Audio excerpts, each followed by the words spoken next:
Welcome back to another episode. I'm here, as always, the only one that really matters.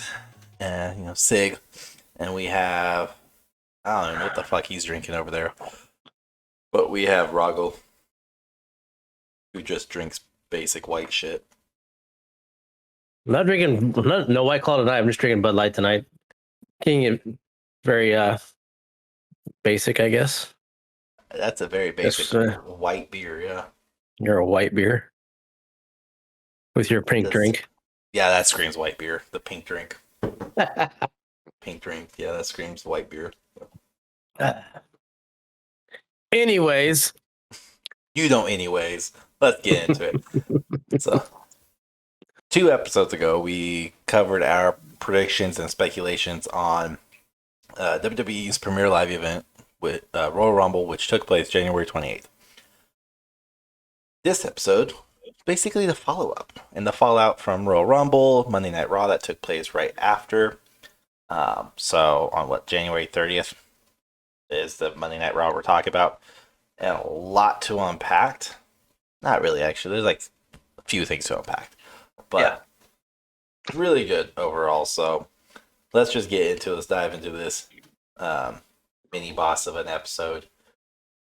Royal Rumble collectively, like overall, how do you feel about it? Not impressed. Probably one of the worst ones I've seen in a while. And like just worst not live event or Royal Rumble. One of the worst lives. I wasn't impressed by the men's Royal Rumble. The women's, like in the past, was better than the men's. Until number 30. We'll get to that one. By a slight margin, the women's was better. Other matches were okay. I wasn't impressed by anything really. No big shock surprises in the men's Royal Rumble like there normally is. I mean, we can start with the men's Rumble if you want to. That was the first match on the card, which was odd. I mean, it was, but it wasn't. Just based on like all the speculations and all the articles I was reading, it made sense for a Royal Rumble to take place first rather than third or fourth in the match, especially with Triple H being so predominantly, not predominant, wrong choice of word. He really wants the diva or the female division to grow and to be a spotlight, so it makes sense to have the women's Royal Rumble later on and start off with the men's to kind of get out of the way. Plus, you had superstars in there like Brock Lesnar and Logan Paul, who probably were just there for that match and left. And it probably helped a lot to just be like, just get it over with, just be done with it type thing. But I think that's also the downfall of it okay, you want to rush through it and then put all the limelight on the women's, but you're screwing the men's division by doing that as well, because that's one of the main reasons why I watch it. It's fine. No, it's not. There's no way it's fine, because that's what you want. I come to watch the men's Royal Rumble because that's what it's been forever.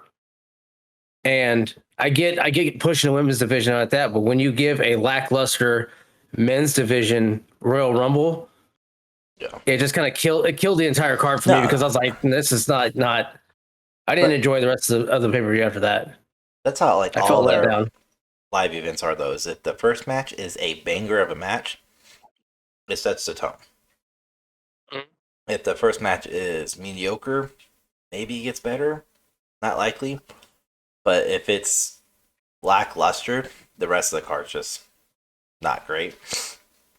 However, I disagree. Like, comparing it to Royal Rumbles of the past, I think this one was a little bit more, like, and by like 1 to 10, the other Royal Rumbles have been like the bottom 5. This is like maybe a 5, maybe a 6.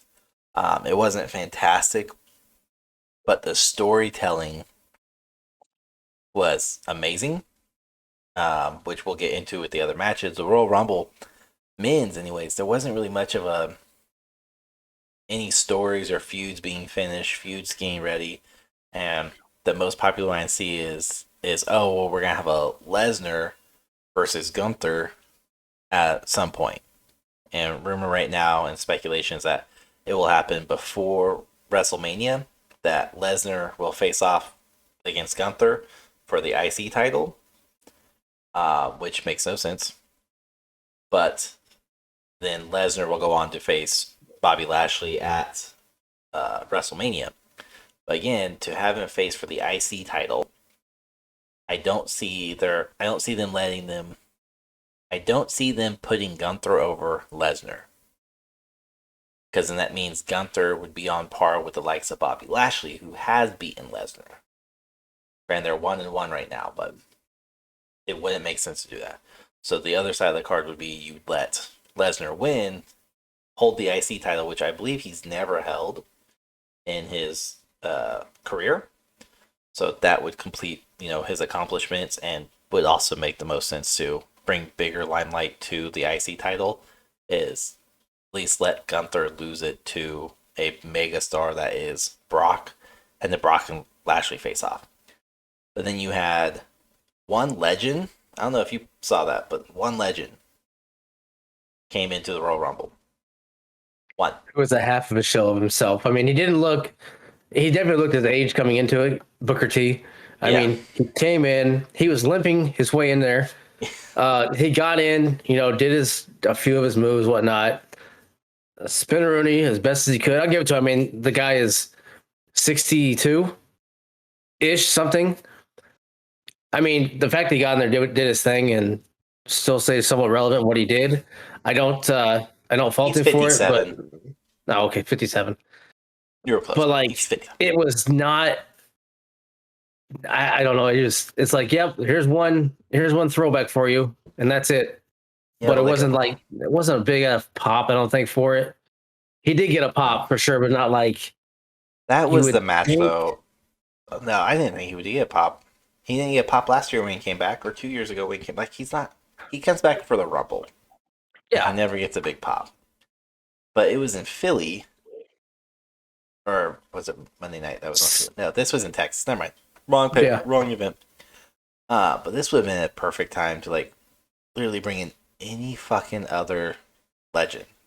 Granted, they could not have brought back Undertaker because he is truly retired. He's staying away from the ring. He doesn't want to wrestle anymore. But I think Booker T almost, to me, definitely a shell of a man that he used to be. Sure, the dude could still fucking kick my ass at 57 years old, not discrediting it. But it was very lackluster in that division. The fact that normally you have 5, 6, 7 plus legends coming back, whether it's RVD or it's Lance Storm or Booker T, the Dudleys, Hardys, whoever. Granted, all those people I just said are now in AEW or Impact, so whatever. But overall, it wasn't a great men's World Rumble match. There was good spots. I will give it to Logan Paul and Ricochet. And I keep seeing this everywhere, and it annoys me, but at the same time, thinking back to how we both were mostly me, we're just bashing and shitting on Logan Paul, saying that this makes no sense. Why would we bring him in? He's not a wrestler, blah, blah, blah. Every event that dude has been in, he has had an amazing moment. He has gotten the biggest pop of the night. Granted, he didn't get the biggest of that night, but he definitely got the biggest pop in that match when him and Ricochet went top rope to top rope across the 6-7 foot ring. And they just jumped and just fucking belly flopped each other. God. I mean, it was definitely impressive in that one, and the fact that he went to it with Ricochet, did that, and then obviously he didn't do much after that. But it was one of the biggest moves in there. Again, Kofi tried his thing. I think Xavier botched it for him because he couldn't get the chair over in time. I know, but go back and watch it though. The chair was there. It was there. Yeah. I don't think it was Woods. I think it was Gunther. And again, granted, he's relatively new to WWE. He's not new to wrestling, but I think Gunther pushed him a little too hard because he ends up even hitting his head on the announce table. And I've watched it back and everything multiple times thanks to TikTok. But you could tell he had the spot right, but that power was just too much. And normally he gets lightly bumped. No, Kofi got full on just bitch slapped and pushed or whatever. It was not lightly. It was a hard push. So I put more of the blame on Gunther, but at the same time, Woods definitely should have maybe been behind the chair to support it. He could have caught him. He could have caught him if he wanted to. He literally just watched him fall and smack his head. Yeah, and I mean, Kobe even that's tweeted his too second that year. That's the second year though. he put RIP to it. Yep. So who knows what it means? Yeah, Again, he's not doing with that. the shit that Dominic did with Ray not coming out, and then Dominic comes out behind him carrying the mask. So Ray was injured during his match with Karrion Kross. I did see that. Yeah, So he was pulled, and that was kind of saving face, was to have Dominic come out there wearing the mask and being a douchebag about it. I don't like it. I hate that literally everyone does that when they want to taunt or make fun of Ray. They wear his mask, they pull his mask, they tear it. Like, God's sakes, is something that Eddie Guerrero did, which I don't know if you remember this, but we left him out of the top 5 last episode. I don't have him in top 5. He's top 10 for me. He's not a top 5 though. Well, anyways, we'll cover that later. But it dawned on me today. I was like, oh, he's top 10 for me too. But the moment I saw that, I was like, oh, fuck. But no. Anyways, back to the Rumble. Rabbit holes are fucking contagious here. But overall, like, it wasn't amazing, but it was a good match. I see so many people are pissed off that Gunther didn't win, even though he went 1 hour, 11 minutes, and some odd seconds into the match, and that Cody Rhodes won. But that was inevitable. If The Rock wasn't going to be in it, or Cena wasn't going to be in it, was to have Rhodes win and then go against Roman Reigns. I still don't understand or get the whole push behind Gunther. I don't get it. He's not that good of a wrestler, in my opinion. There are guys that are way better and more talented than him. I don't get the whole Imperium. I don't like it. Maybe it's just I don't like that style. I think we talked about it before. I don't like that style of character, and I don't understand why he's getting so much of a push. But whatever, I don't work for him. But whatever. He's one of those protected underneath Triple H when he was in NXT. He's protected now. Again, he's not bad, but he's not good. He's so plain. I think that's what bothers me. It's so plain. But it's just like he's not one of those guys that are, he's not a big guy like Omos who has 5-6 moves, and that's all he does. He has like 10 moves. But he's not small either, though. No, he's not small. I mean, he's small compared to like Braun Strowman. But he's not small. He's still like 6 something. But regardless, I mean, fucking, I'm tall compared to you, but everybody's tall compared to me. You're not doing much there. Good job. But anyways, but the one move that just like bugs me is his backhand, and we saw it against Cody Rhodes, and it's a hell of a fucking backhand. I mean, Rhodes' chest was lit up. But however, you take that away. He's not impressive. He doesn't do any high risk maneuvers, which is fine. It's fine. Not everyone can. Not everybody wants to put their body on the line. Respect that. I get it. But if you're not going to do high flying, you're not going to do risk moves or endangerment moves or whatever, and you're very much a Greco style wrestler where it's just all ground and mat, it's not fun to watch. Because that's what Chad, there we go. Chad Gabriel. Chad Gable. Gable, there we go. Chad Gable, because that's his thing. He's a classic wrestler. I mean, he's not getting pushed, and he's fucking leaps and bounds better than Gunther. He can do the high moves, he can do the top ropes, he can do all these good technical wrestling. Gunther's not technical. Gunther's just a I wouldn't say wannabe brawler, because when you look at like Sheamus and McIntyre, those are your true brawlers. They're not high flyers, but they can. They're just like, I'm gonna beat the ever loving shit out of you, and that's it. And it looks believable. It looks more legit, and it's more fun to watch. Gunther's not entertaining. I see what they're doing with making him last the whole round, giving him the longest run in Royal Rumble. I get what they're trying to build him up to be. I get that's why they're doing Lesnar and maybe let him beat Lesnar, but then again, I think that kind of discredits Lesnar and everything he's done to have this guy who's been in the main roster for a year. Maybe. I mean, it kind of knocks him down too, putting him in the Intercontinental run. I mean, he's been the champion for how long? I mean, he can want it all he wants, but if you look at it and his career and everything else, he's been a dominant force the entire time. And now to drop him down to Intercontinental, there should be no reason he shouldn't just run through that like he did the championship as a champion. Yeah, yeah, you should. That's the thing. Is like, look at what Gunther's done. He's beat the likes of Braun Strowman, which still pisses me off because he should have lost. Yeah. I understand beating Sheamus. Okay, cool. Ricochet, cool. I get it. But when you're talking about these big guys who have been world champion, there's no reason why he should be picking them off as easy as he is.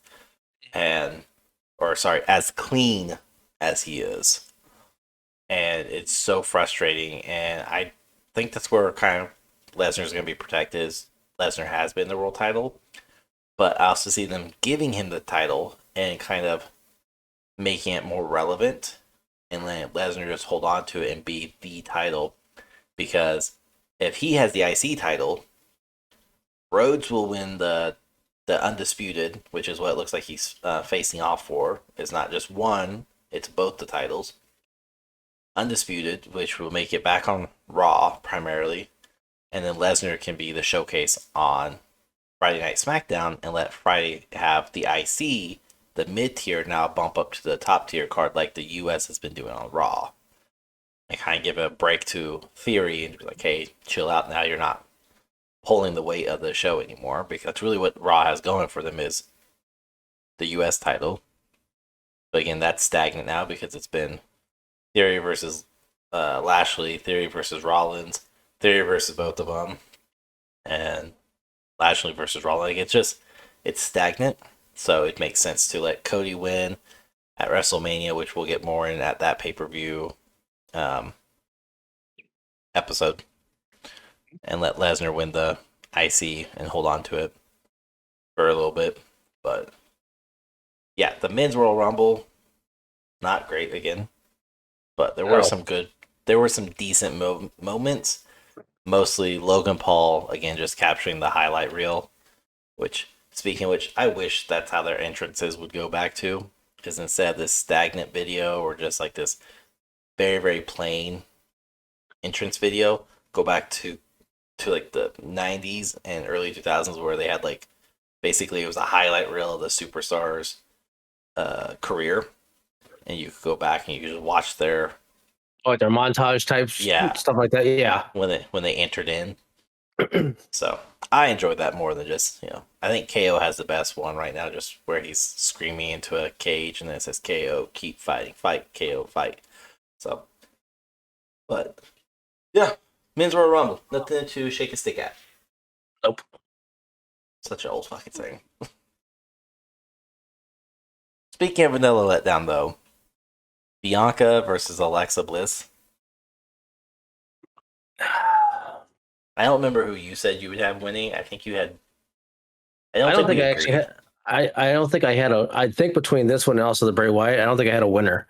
I think I had it something along the lines of like the Uncle Howdy interfering type of progressing that story more instead of the match that they had, which it wasn't a bad match. It just was nothing outside of the LA Knight, Bray Wyatt, Roman Reigns, Kevin Owens match. And obviously, was like they all felt like Raw matches or SmackDown matches to me. Nothing felt like a pay-per-view match. The men's Royal Rumble felt like it was a 30-man battle royal that was on Raw. Mm-hmm. Like nothing special. The Bianca Belair, Alexa Bliss felt like another Raw SmackDown style match. Nothing that should have been a pay-per-view, nothing over the top. They didn't have any special matches, though. Outside of the Rumble, there was no special matches. Well, and the Pitch Black match was one.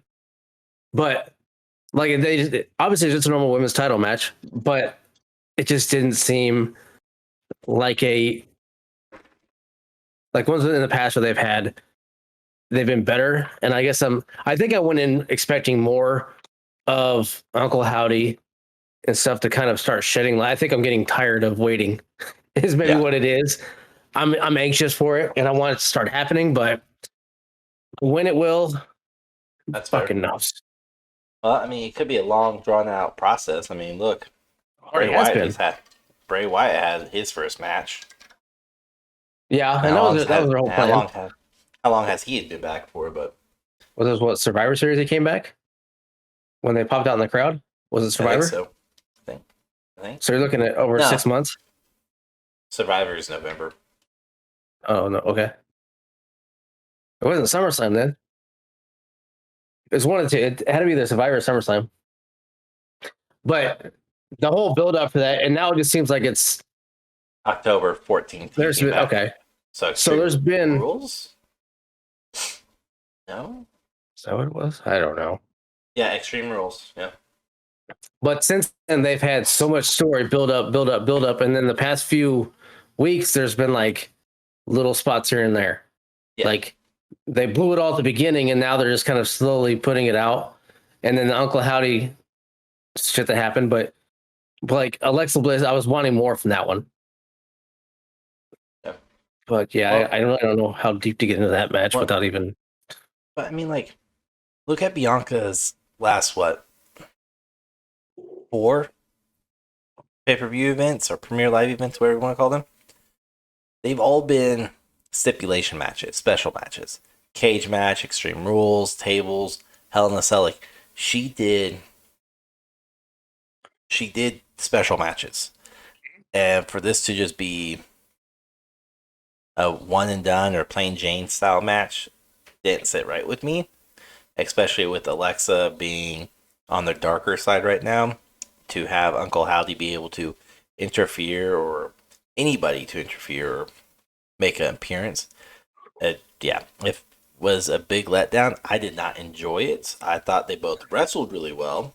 They put on a good show, but no, I agree. Capturing wise, I was bored really quick. Like there was no anticipation. Like it's the first pay-per-view or whatever the hell it'll be pay-per-view is what I'm going to refer to it as of the year. And it just didn't live event. Now it's pay-per-view. So it didn't set off the year, I think, how they should have. I feel like it should have gone a lot better, but it just, I don't know. I'm wanting more of it and I'm not getting it. And it's making me mad. I'm like a little kid sitting there. I want more. I want to see more. I want to see more. I want chicken nuggets now. Chicken nugget. No! Dino nuggets. That's what I feel like. I mean, I feel like the little kid wanting more the entire time. And it's just like, oh, it's over. Okay, never mind. Well, I'm hoping they're not done. I hope that Bianca and Alexa? Yeah. To be honest, I hope that they are just enough so they can push Alexa further into where she's going. And then if they want to come back to the title match or whatnot, but she needs to develop her character more of how it was going in the darker side of it. That's fair, yeah. Because Bianca's she's going to have more to have because... Well, she has a match, or the number 1 contender match is at Elimination Chamber. Yeah, so she has that coming up, and they're switching things up for that coming up too, so yeah. She needs to develop more. I mean, that's fair. But at the same time, she needs to develop her character arc without Bray Wyatt. Like, I don't think it's going to happen, though. They can have the connection, but I think other than that, that's it. Because Bray Wyatt's already came out and said that the cult leader, where he's in the Hawaiian shirt, that's dead. Because he can't come back. It'd be an injustice and disrespectful to his late friend, Brody. And that the Fiend is dead, too. That died in February. So he's very, he will never play the Fiend again. It's not some dude in a mask. And he'll never play the cult leader again. Those 2 characters of his are gone. Don't expect them to ever come back. So there's really no connection for Alexa Bliss to have with Bray Wyatt, since it was purely the Fiend.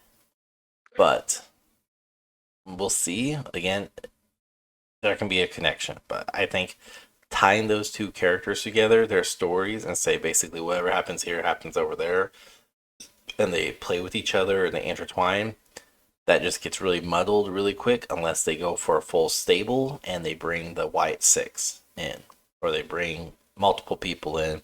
You know, the Funhouse Clan or whatever you want to fucking call them, but it can't just be those two because there is no mixed tag division and there is no mixed tag teams going on.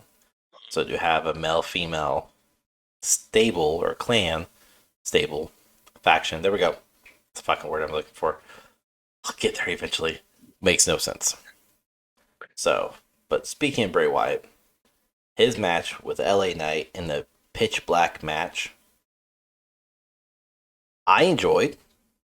And it's visually like, awesome. Oh yeah, visually it's fucking amazing. I loved it. Especially like just the fact that Bray Wyatt came out, he didn't look like he had paint on his face at all. And like you can tell there's like little outlines.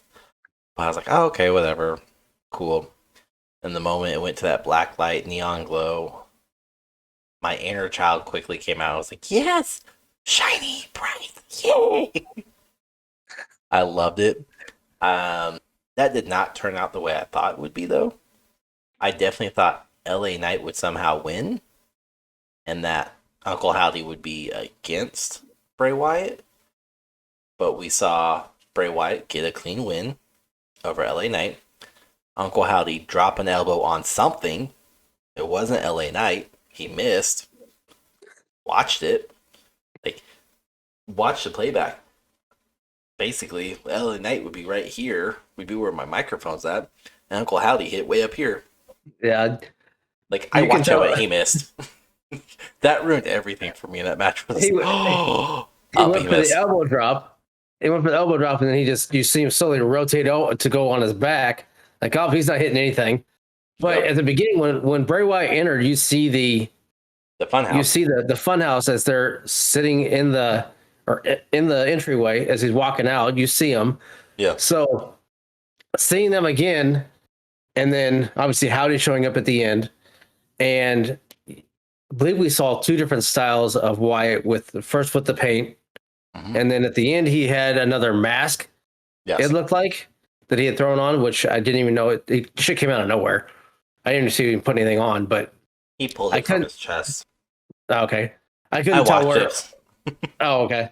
I couldn't tell quite what kind of mask it was, but I mean, to me, it looked like the new Predator mask. It's what it felt like, because it just seemed like a straight down sleek look, and then eyes, but I couldn't tell exactly what it was. It looked more like a skull missing a lower jaw. Okay. Because you saw the face paint and you could still see his beard. So it really stopped right above his lip, his upper lip, and then you had a little coverage. But it was a good mask, and the fact that his eyes were red or orange, whatever. Like, I thought that was done very, very well. Aesthetically pleasing. ADHD absolutely loved it. Kept my attention. The fireflies they had everywhere with the little green dots. And again, the only downside I had for that was Corey Graves is so fucking stupid on the mic. Like, normally I get it. He's a good heel announcer. But with that Bray Wyatt match, he sounded so fucking ignorant and dumb. And it detracted so much away from it. Because I sat there trying to watch the match. And then he'd be like, what is all this? What's all this green stuff? Shut the fuck up. You're not adding to the match. You're not. You're subtracting from it. Corey, shut the fuck up, you stupid bitch. Like, I was literally talking to the TV. Or to my phone, technically, because I was watching on my phone at that time. I was just like, this is stupid.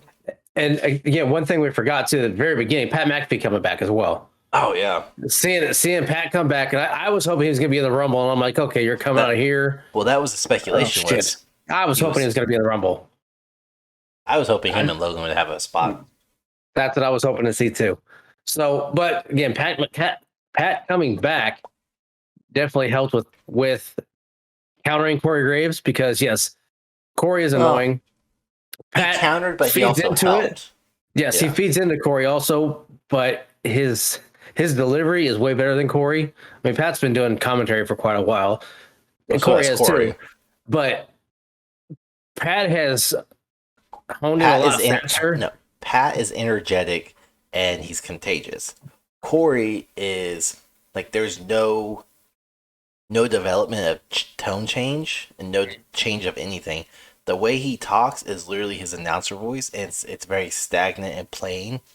Yeah. There's no elevation or decline. It's literally just like if you and I were talking like this, that's all it really is. Whereas Pat McAfee, he gets hyped up and he gets excited. You can tell he's thrilled, and it's contagious. So you listen and you hear it all. Corey Graves is literally the polar opposite of Pat McAfee, and you needed that for this type of event because Pat McAfee hyped up even the dullest of moments, and there's a lot of stuff like even he would say like, I don't know what I can say. Can I say that? No? Oh, okay.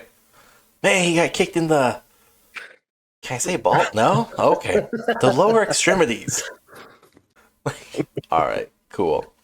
And I don't know if you listen to the show that he has every because he's always commentating. He always has a show on. I mean, so he's constantly doing it. That's the closest to sports I get is his little podcast and YouTube and it's show great. where I'm just like, all right, I don't give a shit about football, but I'll watch you, Pat. But I think at some point there could be a Corey Graves Pat McAfee match as well, because Corey has talked about wanting to get back in the ring as well. So if those two can have, and you know how always they have like Michael Cole had his matches back in the day as well. If they ever have any of those, if they ever want to have any of those matches again, you know they can set it up that way. But it's there because they already have heat between each other and whatnot. Well, so Pat's a babyface, so yeah. Oh yeah. So I don't know the way that match ended with Howdy dropping the elbow to a backdrop into the pit and the fire going about that. I will give it to LA Knight. He sold it as though he got hit because you saw his arm, which is all you had. You saw his arm and he lifted it up after the hit. I was like, stop it. He missed. You know he missed. He wasn't close. I mean, it was, you had Howdy jump off and you had the Firehouse Fun gang up there on top, just watching it. I mean, a lot of story. That was a really good story being told, really good conclusion to the story. And it feeds out that it's not just Bray Wyatt anymore. We have Bray Wyatt, we have the demon thing, and then we have the mask demon, predator, whatever.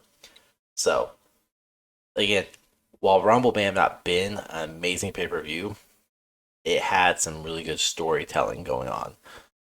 And then you had like, I don't want to say controversial because that's not true, but number 30 is very true. The Royal Rumble women's. Like, again, I don't think there was any other legends, again, other than just Michelle McCool, who has been petitioning for a while to come back and have another run. And she sold it really well that, I haven't got the call yet, And then she gets called and she's fucking wearing Ugg boots out in the ring after being called from the audience, but she still did it. I mean, she still had a hell of a match. Yeah. I think she can still have somewhat of a run. I don't know how long, but she looked good. I think she could do a whole another year or two easily, especially on like a restricted schedule where she only wrestles, pay-per-views or Edge, 12 matches a year. So she can do the pay-per-views, but then some one-off matches. She can do that. Good. But for me, personally, the only thing I absolutely hated, there's two things. The biggest attraction from that match was Bayley's crew, Damage Control, and then, of course, Becky, like them just going at it. I get that's their story arc, that's where they're going. But that wasn't needed in the Rumble. And I felt like that took a lot of focus off of the match and just watching these these four go rounds outside the ring. I didn't care for that. That was very boring. But then also, fucking number 30, Nia Jax coming back like that. That was a unanimous piss everybody off. Well, they fucked up her entrance for one. No, she fucked up her entrance. Her music hit before the 30 went out, before the time went out too. Yeah. No, it was like 1 second or 2 seconds before, but she was already at the ring, or not the ring, but she was already at the entrance because if you look back, you can see her peek her head out. She's like, because I saw somebody on TikTok filming like, oh god damn it, Nia, and it was like from the entrance. I was like, that's not true. I had to go watch it again, and then if you pause it when they randomly just turn over there, you can see somebody getting ready to walk out and realize the music had already started, but the number hasn't counted down. She fucked it up, and that's true Nia Jax fashion. But she's just, if she's back, she's back. They announced it. They released her merch and everything. She's back. If she's back, she can be fired tomorrow. It's fine. If she's back, then hopefully she's not dangerous to wrestle anymore, because Becky got hurt by her, Flair got hurt by her, Asuka's got hurt by her. Like, she's not a safe wrestler. She's often sloppy, and you could tell, like, I think there's a very famous one where it's her and Flair, and she was supposed to take a bump from Flair, and she refused to do it. So it was just Flair, like, kept going to the ropes and trying to knock her down, and she was supposed to fall down, and she just stood there and basically was like, fuck you, I'm going to do what I want.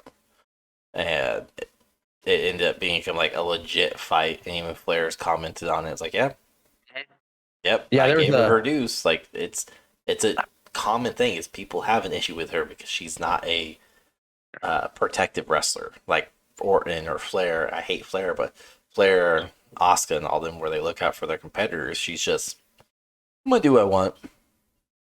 Yeah, she has an issue with something. I can't remember what it was in that match, but I watched something on it, and I can't remember. Yeah, Flair talked about it, and yeah, pretty much they just got pissed off at each other, and then they come down to just throwing hands at each other, pretty much, and then wrapped up the match as quick as possible.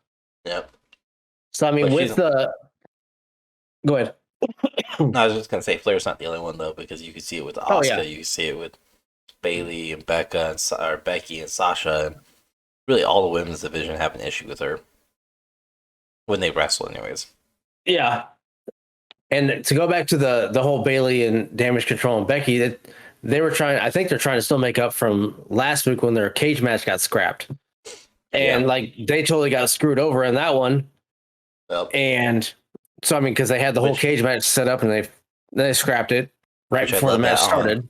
On Monday Night Raw, they're blaming on Damage Control, which I love because that's where the heat should be directed. But yeah. So yeah, I mean, I do see how they want to try to get a little more heat on them, a little more emphasis on their feud. But man, it's not a fun feud. I don't enjoy it that much. Like, I don't like Bayley. Damage Control can have their own thing. It's just like Bayley is not entertaining to me. And I'm starting to kind of dislike Becky as well because she's feuding so hard with Bayley. She's carrying it. I know, I'm not liking the direction they're using Becky with right now. She has no one else to go against. Like, no, I mean, she can't go against Bianca because they're both baby faces at this point. There's no real heel character inside of Raw other than Rhea Ripley. But again, to do Rhea, Becky would need Seth, basically. So where they can do Rhea and Dominic versus Seth and Becky.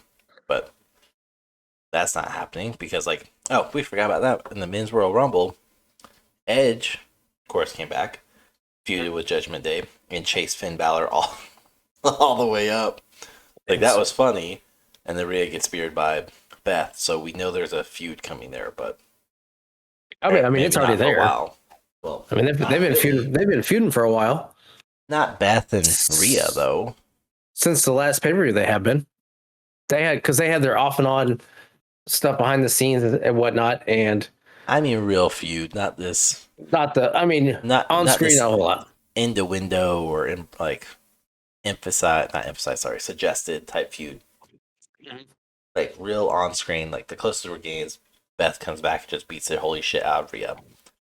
But we know that feud's not gonna happen now. What do they have to gain for Edge to continue this feud with Judgment Day? Where does this go? Does it come to Edge beating everybody into submission and taking over Judgment Day again? And then having dismantle it. But I mean, you dismantle it, then you totally blow out a faction that I think could be good if Edge was to come in, beat submission out of everybody. Then you have everybody bowing down to Edge, running the Judgment Day with Rhea and Beth. We know that's not coming, or that's not gonna happen because Edge's contract's up. I think his contract's up this year or early next year, but he's done basically. So he's on his final run. I don't know what they have to gain for this. This makes no bloody sense. I was hoping that when Edge came back, it was done. They were over it. Just move on. But it seems like this is now going to be how he finishes out his career. And if they're not going to do Ray versus Dominic, I have a feeling they're going to do Edge versus Dominic for a retirement match. And that will be how Edge has his farewell, and he'll sadly bump Dominic up and make him look like a half decent competitor. Now, you know that right now, looking, and I was reading about it, and I've read quite a few different things about it. Dominic is one of the favored heels right now. Yeah, with everything he's got going on, and so I'm not going to be surprised if he gets some type of belt soon. I saw that. Hope to God it's not a world title, but US I can see. God, I hope it's not nothing above that. But he is really liked right now. But looking at the titles, he's really hated. Yeah, I'm sorry. Like he's hated, but he's liked for the heel factor of how he's doing. The only other bigger heel than him right now is Reigns in the Bloodline. Like he's up there. Dominic has that much heat behind him. As he's up there, and there's a lot of people who are even speculating that maybe he has a little bit more heat than Reigns, and then of course Royal Rumble happened. So, but also if you look, he hasn't had very much in-ring time recently either. All of his matches that he's had, the one where was it last week or week before when they were going against the Usos for the match, one of them got hurt and had to leave. Yeah. And Dominic barely wrestled that match. Damian Priest wrestled majority, I'd say probably 90% of that match. And Dominic would come in and out, kind of do his whole thing and get out. But he also finished the match. True. But he also, it's just one of those things of he weasels his way in and out of stuff, very similar to how Eddie Guerrero did things. Look, I'm gonna quote Vicky Guerrero on this one. It is disrespectful and terrible that people are comparing Eddie Guerrero and Dominic. She was quoted on saying that. I think this morning is when I read the article. That is disrespectful to compare those two. Eddie is better. I still, hands down, Eddie is better. But the way that he is doing it, it's mimicking almost everything that he had done in the past. It's a rebranded, repackaged. It's a modern version of Eddie. So it's a woke version? That's the word I was, yeah, I was trying to avoid that, but yeah. Oh my God. It really is, but it's just, but that's the thing, it's like, I don't like Dominant, I don't like Judgment Day, but at the same time, kind of like The Miz, I'm tuning into Monday Night Raw. It's more like Tuesday because that's when I watch it. Yeah. But I'm tuning in and I'm like, I hope someone just finally beats the shit out of Dominic. I hope somebody finally gets him. It's like when Miz is on, I'm like, God, I just hope somebody fucking beats the shit out of Miz. But at the same time, like, example, Royal Rumble, I was more upset, surprisingly, that the Miz did not last that long in the Rumble. Like, that was, to me, he was number 3 or number 4, maybe 5. He was early on. I was just like, oh, cool, he's going to make the gauntlet run. Oh, no, he's not. No, he's not. Okay. Because I was hoping like him and Logan would have a moment and be like, all right, let's rehash this feud. We totally got off subject of the women's Royal Rumble. I mean, it happens. Yeah, but I mean, that's just how interesting it was. Then the botched entrance of Nia Jax. I mean, who else? Shayna Baszler came out, and I was like, okay, Ronda's gonna come. Ronda didn't come out. She didn't make an appearance. Like, where the fuck was she? Nothing at all. And because again, we were looking at it. She's supposed to have a UFC fight, and I honestly think she's done with wrestling.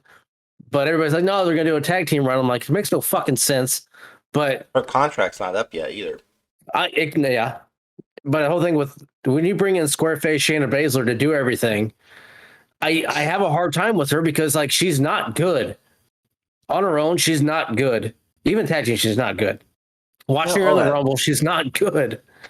Here's the thing, though, is fight-wise, she's amazing.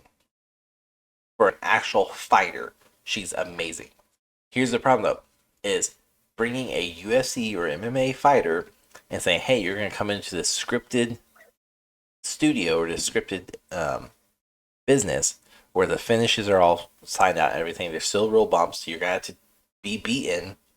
Like, you're going to have to lay down, basically, and lose, is what they're telling MMA fighters. And if you're not willing to do that, then you're not likely to succeed. And Baszler and even Ronda, you can tell they kind of have that attitude, that mentality of, I know I could truly beat the ever-loving shit out of you in real life. Take the heel, take the studio away and everything, I could beat you. And it doesn't seem like she has yet, after all these years, she has yet to fit the mold of a WWE wrestler. She feels like she's still bound, like trying to impose her MMA will in the WWE, and it's just not working.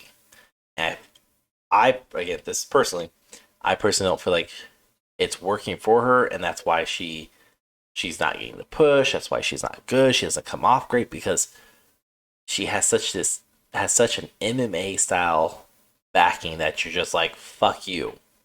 We get it. You're MMA. You can do all these fancy submissions. No one cares.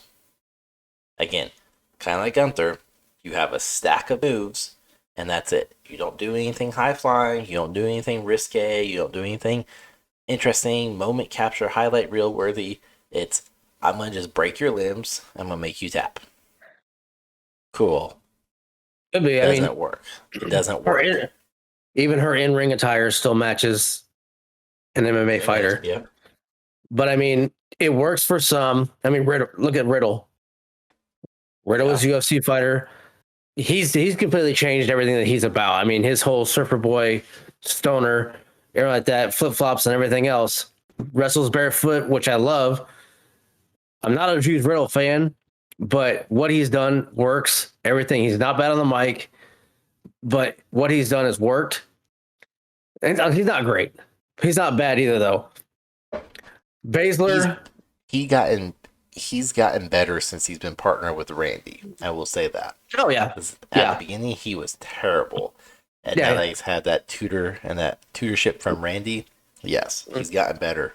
He's not great still. He needs a manager. He's one of those that he needs somebody to be the mouthpiece for him, because the 420 reference, the pot and weed reference, like, we get it. You don't need to make it part of every promo every time you open your goddamn mouth. Yeah. I mean, and even then, like, you're taking that, and if you put Rousey and Baszler together, it's not going to work. They're going to be extremely dry. No, just in wrestling, period. They're not going to be exciting wrestlers together. They're not going to be an exciting tag team. They're going to be extremely dry, and it's going to be boring. So I'll disagree if they have a manager. That's the only way this would work. Because neither one of them are good on the mics. Baszler is trash on the mic. Ronda is so-so, but she's still trash for WWE. However, if they had a manager, it'd be cool. It'd work a lot better. But they would almost have to go 4 horsemen, honestly, would be the only way. Only way those two would work would be those two with Sonya Deville, who I believe has an MMA backing, and God damn it, she was in the Rumble too. I can't think of the other girl's name who's in NXT. But basically, there's 4 MMA female fighters, and have them be part of the 4 horsewomen or Bloodline equivalent, whatever. You make them the powerhouse where they just fucking run through the division. One holds the women's tag team, and the other 2 hold SmackDown and Raw women's champion. Like, they still need a manager, though, because they're not good on the mic. Deville is decent on the mic out of all of them, but even then, she's one of those, like, she opens her mouth, and I was like, you need to shut the fuck up. Shut up, Sonya Deville. They can get a manager, but getting a manager will not make them better wrestlers. I'm saying together them as wrestlers is not going to work because they are not good wrestlers when it comes to that. No, you're right. Mic, yes, somebody on the mic would be great. They can do like the Bloodline, where it's just a beat down. It's not necessarily we're wrestling. I'm just gonna go in there. I'm gonna smash and stack you and pin you, and we're done. And that's it. Like, do the smash and grab. That would work because it doesn't take much WWE superstar-esque talent. It's just, I'm going to go in there, be a dominant force, and leave. Cool. That's exactly what they are. They are dominant forces in real life. They can make anybody tap. That's fine. Utilize that. But the only way it would work is if they have that manager to be the mouthpiece and to spread the message to everyone, and then let them just go and smash and grab and then leave. And just leave it at that. And we very rarely see them.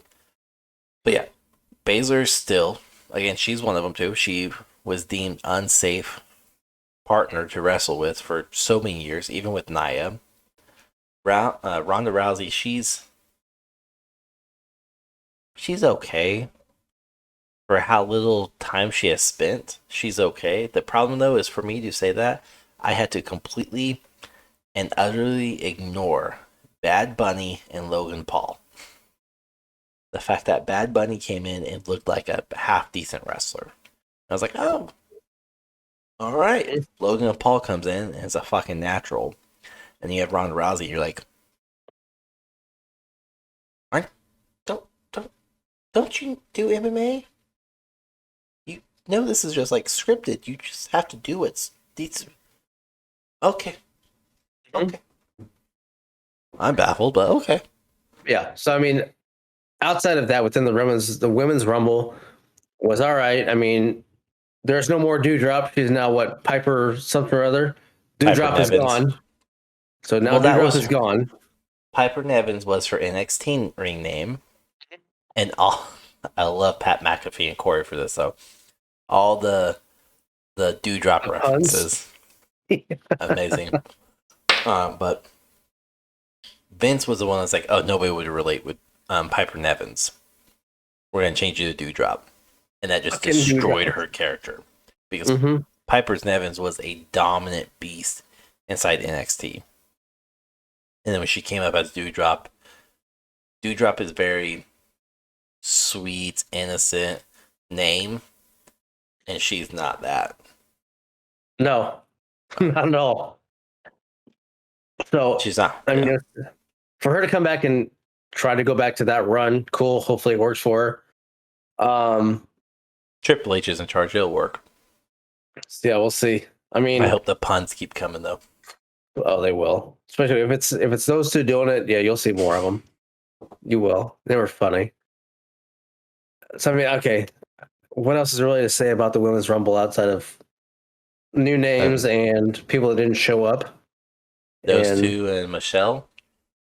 Nothing really. I mean Rhea looked good, but the elimination at the end. Rhea's elimination at the end, how she won it. Mm-hmm. Was rather impressive. Callback, but that was a callback to Shawn Michaels and I can see the name too. Anyways, it's a callback to like an early '90s Rumbles, how they were eliminated and the winner was chosen. It's just barely holding on. I thought that was really good. Again, we called it at last or 2 episodes ago that it was going to be either Liv Morgan or Rhea Ripley, and I'm glad they went with Rhea. I would rather have them gone with Liv to give her a proper run, but Liv still is. I mean, they're both fairly young. We're older than them, but fairly young, so they still have plenty of time inside of WWE. And Liv still needs to build up her Kmart version of Lita character and go the full extreme. But Rhea, again, we called that. We knew that was going to happen. It was going to be one of those two. We both, I believe, leaned towards Rhea. And for her, like, to to transfer over to Monday Night Raw, for her to call out Charlotte Flair for the WrestleMania, that makes perfect sense. The moment she won the Rumble, I knew that's where she was going. I knew it because it was like, oh, she challenged Flair before, or Flair challenged her before, and Flair won the NXT. Perfect. This is a story arc. This is a callback. And she called it out on Raw, even though saying, well, 3 years ago, Charlotte beat me at WrestleMania for the NXT title. And I'm going to fix the wrong. I'm now going to take the fight to Charlotte, and I'm going to win the SmackDown Women's Champion. I hope she wins. However, the interesting predicament of that, though, is Judgment Day. Does all of Judgment Day follow her over to SmackDown? Or just Rhea? Well, I mean, with that one, they'll bounce back and forth.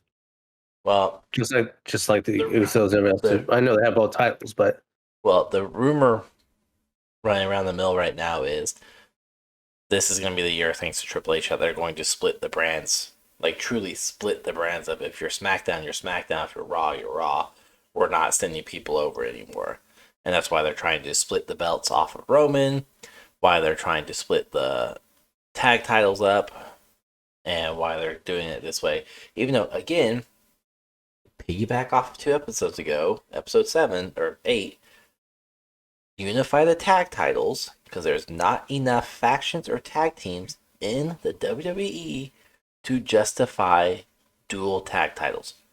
Not enough. Have it be that tag teams are the only ones that can go back and forth on the brands if they do a true brand split.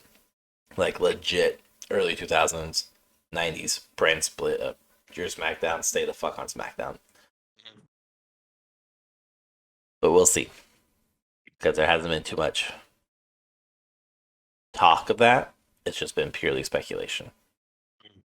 But then let's wrap this up with honestly the fucking best match of the night and the best story arc continuation of the night. Roman Reigns versus KO with Sami Zayn and Paul Heyman on Roman's side. Like, Roman Reigns won, but the attention to detail, the storytelling was fucking amazing. Again, the only ones that had true storytelling, like true impact with the storytelling through and through the match, was the Bray Wyatt LA Knight and the Reigns and KO match.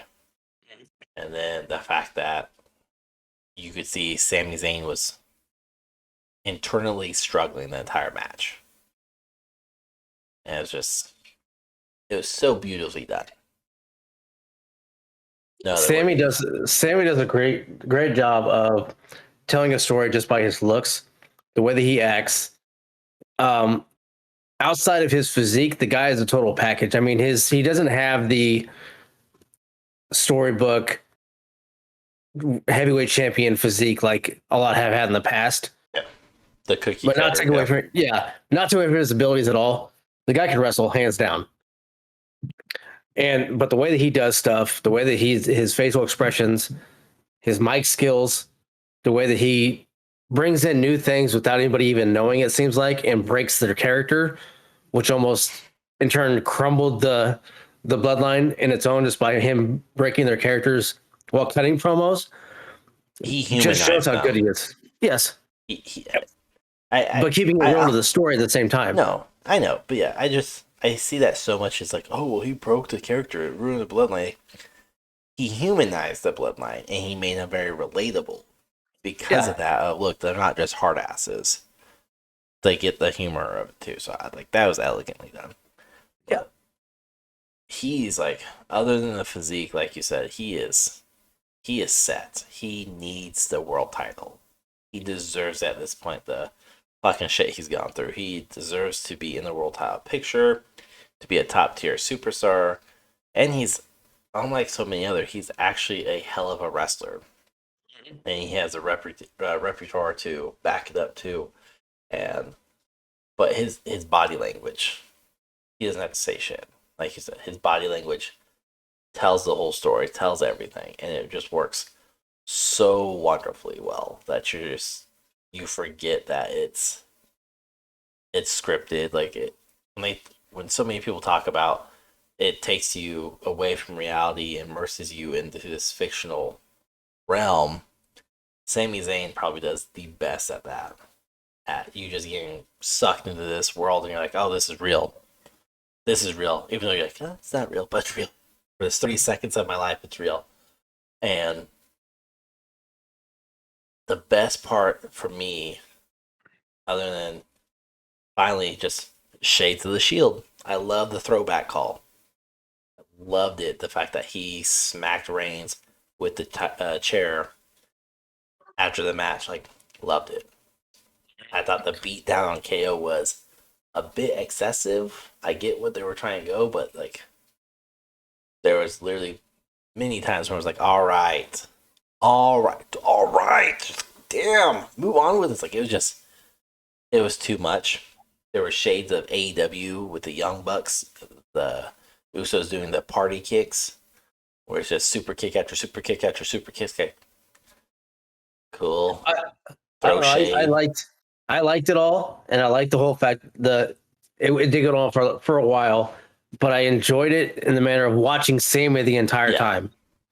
Yeah. Because as long as it went, the more he helped it continue by his body language, the way he acted, his positioning between and the position between himself and Owens and Reigns, and then Roman did his best way to sell handing the chair off. You know, like, okay, if I'm not going to do it, you do it. Okay. Gave the chair, whatnot. And then it kind of, the dance of like, okay, I'm going to do it. And then it finally happened. He hit him. Jay's like, what the fuck? Jimmy super kicks him. But when that happened, when Jimmy hit Sammy with the super kick, the way that Sammy crumbled and everything, it was almost slow motion style, but my camera for some odd reason. But yeah, it's the way he went down was weird. Like, it didn't seem like he did just drop. It's like he caved. You watch it, you're watching his entire character crumble at that point. Yeah. And crumble at the feet of Jay. If you watch it back, he crumbled at the feet of Jay. Mm-hmm. And then at that point, they continue to beat. Jay walks out, and then they just pretty much rip the shit out of him.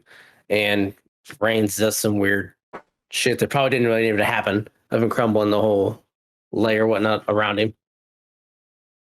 It was kind of weird. Like, okay, it's over with. Well, it was more of a like, you've been buried, because that's what you would do, is you would toss flowers. You like put flowers. I get it, but it's like Reigns is just awkward at times, and it just didn't go well. Like, it was done. It doesn't sell well. Yeah. No. It's one of those, like, I get what he's trying to do, like what type of homage and tribute he's trying to do. It just doesn't work in practice or in execution. It's great. Like, it's a great concept. Mm-hmm. It's terrible execution. It's just one of those, like, yeah. Did you guys not, like, try this out beforehand and look at it and go, no. But Jay, speaking of Jay, because he did walk away after Reigns confronted him, so to speak, he said, come on, what are you doing? And Jay just dipped. And then Jay took to Instagram, I think it was, and he said, done. Bloodline, or with the blood droplet emoji. I think we're going to see main event Jey Uso. I think we're going to see KO and Sami Zayn take. We have to be the Raw titles, because the SmackDown is up in the tournaments. So we're going to see KO and Zayn versus the Usos. They'll take the Raw. Whoever wins the SmackDown tournament this Friday, which would be likely Braun Strowman and Ricochet, they will take the titles as well from the Usos, and we'll slowly see the disintegration of the bloodline.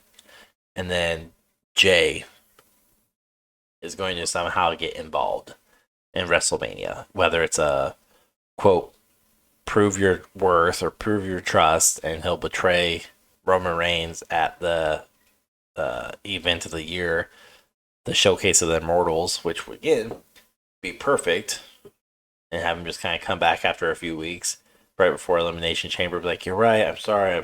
I'm so conflicted." Because he fought with Sami Zayn about saying Zayn is not worth his time, not worth the bloodline. He's not blood. He's not family. He caved. He accepted him as a brother, and he got betrayed.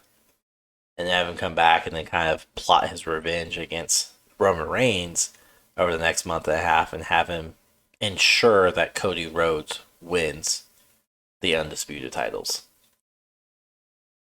Or even if he played a hand of, the Royal Rumble winner only gets a chance at one title, and makes Rhodes pick between the two, and then say, well, since you have the other one, I challenge you. I'll be your other WrestleMania event, and have it be Jay versus Roman. Let Jay win, as well as Cody Rhodes, and just strip Roman Reigns of both titles in the same night, and he can go take a little 3-month hiatus until SummerSlam. 3 months. Yeah, we'll see. Because the sad thing that happens is once you see main event Jay, then you won't see much of Jimmy. Well, Jimmy will slowly fade out. Okay. And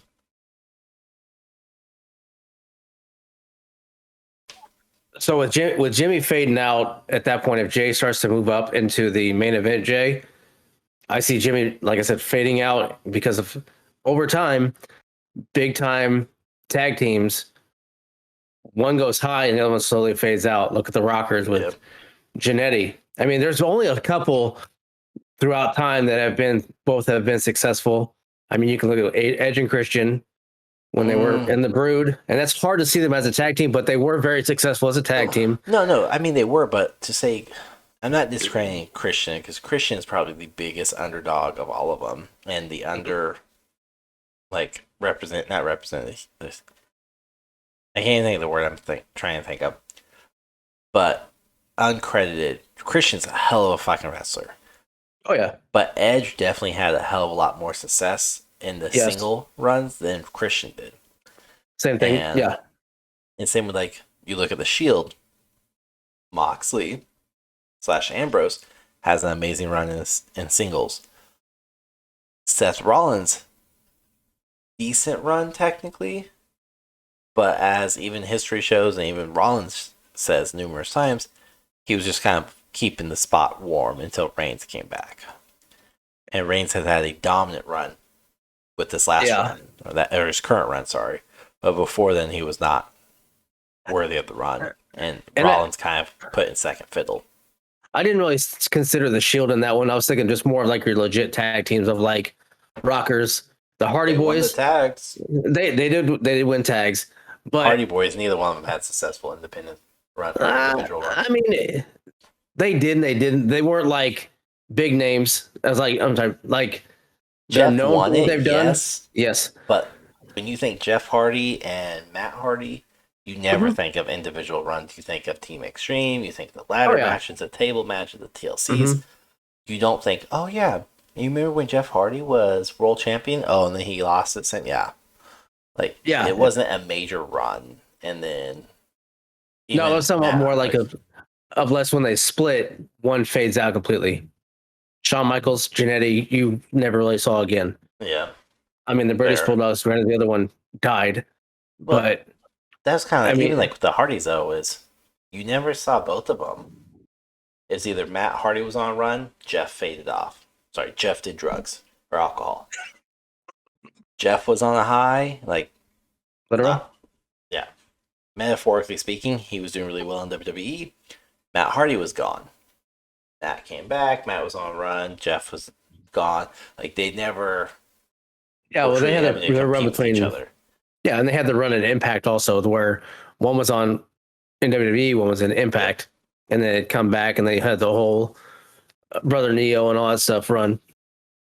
But kind of back to with those guys, with the Usos, if he does do a main event J-style run, I don't know how they're going to get it to where, because I don't think Elimination Chamber is going to be a play to where they try to do anything. No. It's. I was hoping Elimination Chamber was going to be something along the lines of the three, Solo, Reigns, Jimmy, and then Jay, KO, and Sammy. And then they're all kind of stuck watching everybody get the shit beat out of each other. And Jay's one of the last ones. Yeah, And then we talked about that today, and like Mhm. before the podcast, like it's one of those concept wise, it makes sense. Execution wise, it would be very predictable and just very boring. That's personally how I'd watch it is after 5 minutes of, oh, Sammy starts out and then it's Jimmy. Because Reigns is not going to start. Reigns is going to be like the second last. But you're going to have Jimmy versus Zayn, and then Jimmy and Solo versus Zayn, and then KO, and then Reigns comes out, and then Jay just watches. Like, cool. But execution-wise, it would look very boring because it's 3-on-2. They're just going to squash Sammy and KO. What does that really do with the story? What does that do for KO and Sammy? Like, it doesn't do anything at all. The only thing it would allow to do would be one of two things. Jay comes in, and he's torn. Do I help Sami Zayn? Do I help the Bloodline? Well, I'm done with the Bloodline, so let me help Sami Zayn. Enemy of my enemy is my friend. And they eliminate Roman Reigns. Jay would have to pin Roman, though. That would be the only way this would work. Jay has to pin Roman. It's where Jay gets the push. Jimmy and Solo are gone. And then it's just the three of them. Otherwise, it's the Bloodline cleans house, makes Jay watch. Jay comes out, and probably KO and Sammy would be gone. So where it's just the three of them and Jay. And Jay has to kind of take his lickings and just get the shit beat out of him for his betrayal at Royal Rumble. And then again, okay, so he got his ass whooped. He's gone. Who's going to lay down? Do you have Jimmy lay down, who's been subservient the entire time? And say, okay, cool, whatever. Makes sense. Let Jimmy be the second to last one to be pinned and almost build another fraction within the group by saying Solo lay down. Solo could take Roman Reigns. Yeah, you can't have Solo lay down at all. But that kills his enforcer. Well, you could, but the way it would have to be done is Solo would have to start fighting back. Not completely, but fighting with him, and maybe even fighting with Jimmy, or just flat out say and walks away. Like, not I quit, but he leaves with another competitor and he's out of the match.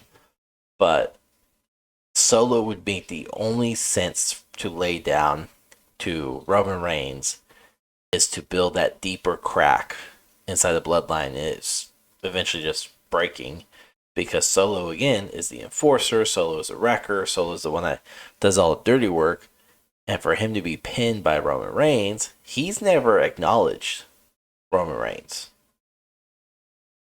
He's always been back there, arms crossed, and he doesn't say shit.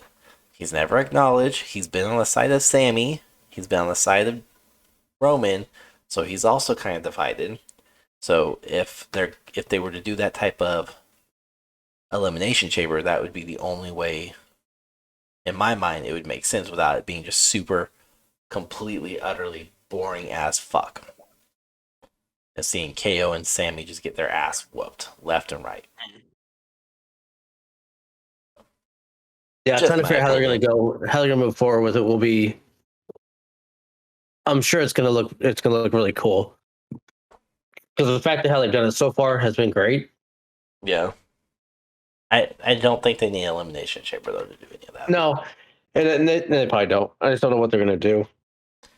I'm curious what the match is going to be.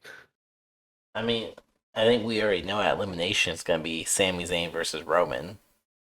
But again, they have to be very careful on how they book that, because that takes place in Montreal, which is Sami Zayn's home. So you can't just have Sami Zayn, who has all this positive feedback on him. Also. Yeah.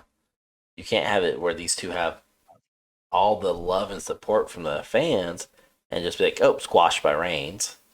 So I think Jay's going to play a factor in Elimination Chamber. But I think so is Solo. And it's not going to be a clean and easy win. but we'll get more into that again with the Elimination Chamber Premier Live Event episode. But it'll be interesting. The storyline is looking and shaping up great. It's been going on 9+ months. Jay, again, is the only one who has been beaten into submission to join the group, whereas Jimmy joined, instantly acknowledged. Solo joined, never acknowledged. Sami Zayn weaseled his way in. Jay was the only one who fought back, so this is like perfect callback storytelling for it. And we'll see what happens on Friday Night SmackDown for the Bloodline, but Monday night, finish off with that really quick. The only thing that really come out of Monday Night Raw was Rhea going for Charlotte Flair against callback. Makes sense. And after watching Monday Night Raw, other than the interview segment, I don't see how they're going to do Logan Paul versus Seth Rollins, but it makes sense because any new guy or these big name guys come in, they face The Miz. If they look good and put on a hell of a show with The Miz, then they typically go to Seth Rollins, and then from Seth Rollins, they're cleared. So it's a very good like triage. Grant, Logan Paul kind of jumped around because he faced off against Roman Reigns, which was more for publicity than anything else because it was Crown Jewel. And nobody counts Crown Jewel. Nope. Fake match. Raw was decent. I mean, they had a lot of the Elimination Chamber matches that whatever. I mean, I think that match is going to be absolutely garbage, but we'll see. I don't know. I'm not looking forward to it. The guys that they have in it, I'm just kind of like, okay. I mean, Gargano, Corbin. Corbin's in it? Yes. Didn't Corbin win? Corbin's Friday Night SmackDown. He was in the match. One of the qualifying matches. Baron Corbin? Yeah, he was No. Yeah, he was. Baron Corbin was on Raw in a match. Now, you watch Hulu, they may have cut it, but he was in a match for the Elimination Chamber. It's Theory. I can't remember who else was on there. Theory's one of them. Gargano's one of them. What the hell is the other ones? Seth Rollins. Yep. Chad Gable. Yes. Theory. Theory, Rollins, Gargano. Those three. Gargano. Yeah, those three. Oh, I'm sorry. No, Gargano beat Corbin. Never mind. Yeah. That's right. He beat Corbin. But you had the big guy that Bronson. Bronson, yeah. Yeah, there's still 2 more spots open. I was like, no, I'm pretty sure I didn't see Corbin on there at all. Yeah. Like, not I forgot that. Yeah, I forgot that he fucking beat him. But my thought is that Lashley will be one of them. You don't think he'll get in Chamber? Nope. With all the stuff that they've had going on with him in Theory? No, because Lesnar's going to ruin it. This is going to be the ultimate story arc between Lesnar and Lesnar and Lashley. Because Lesnar's been interfering with Lashley's matches. He did it last time against Theory. So this would be perfect to cost him the elimination match and build up this feud even more.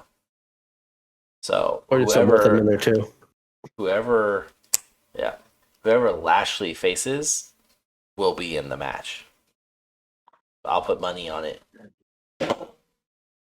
But yeah, the U.S. title is one of the elimination matches, and so is the women's #1 contender.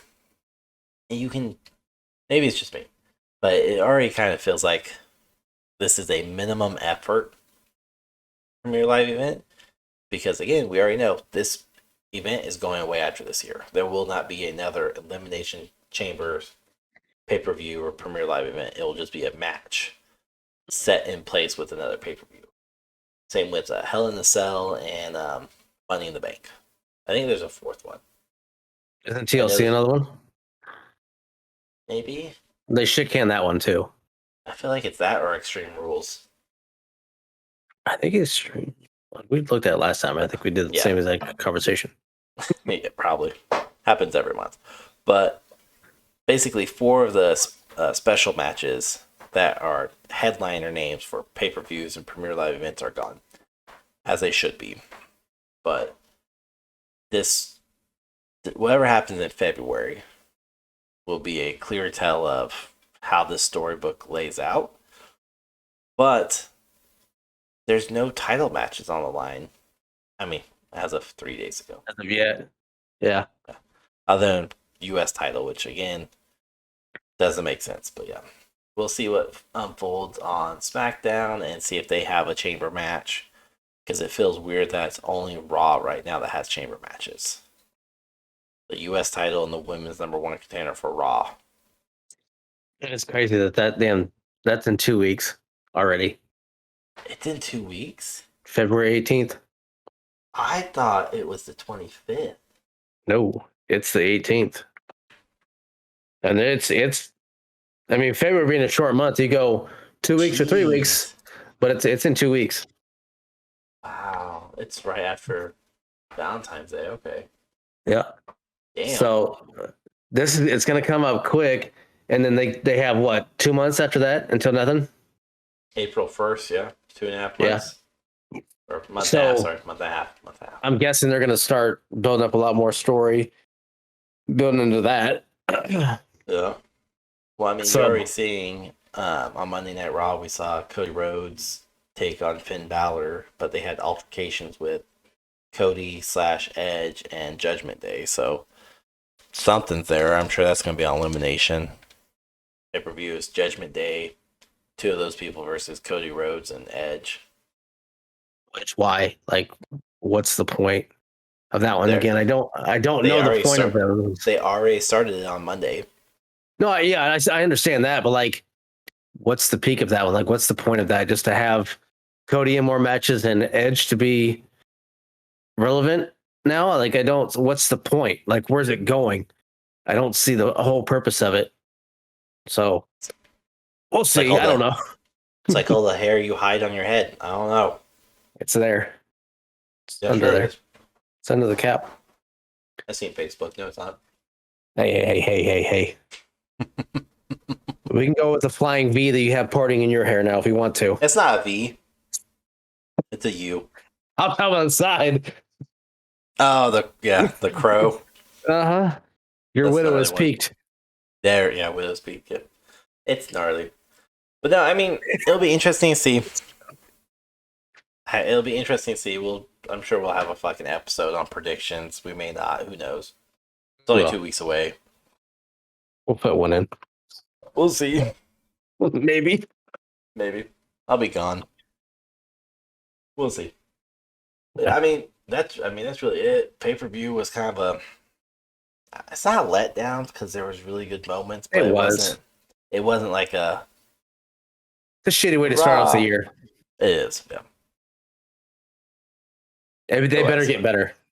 But again, scale 1 to 10, it's one of those it's like a 3 or a 4 where it's like, it did its job. It completed feuds. It started a couple new ones, but it's not anything. I'm like, yeah, did you see Royal Rumble? No, you suck.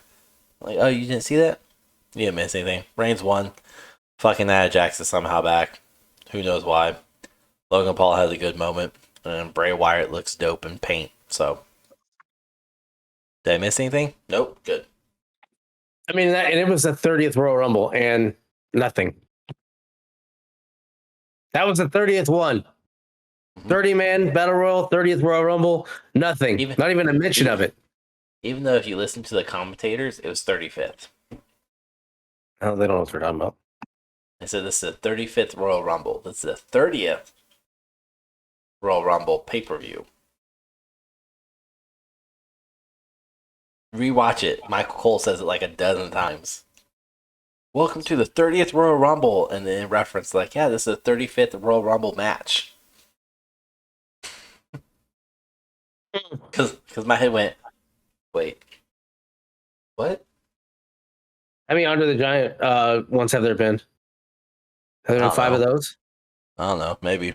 Because I mean, that's Royal Rumble-esque. Well, you had the greatest Royal Rumble, so there's one. I don't know. Yeah, it's just 35. I don't know, whatever, I guess. Like, you're confusing everybody. You're tossing random numbers out. Not working.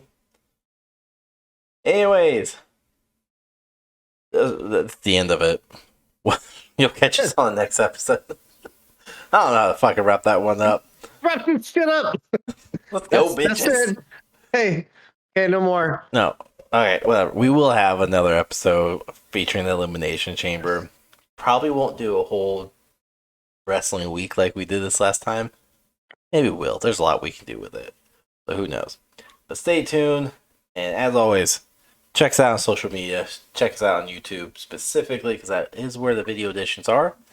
And I got nothing else. Let's not dwell on this shithole that is the Rumble. It's the shiniest turd on the pile, but let's not dwell on this. It's true. We'll just look forward to Elimination Chamber. That's about it. Cross your fingers.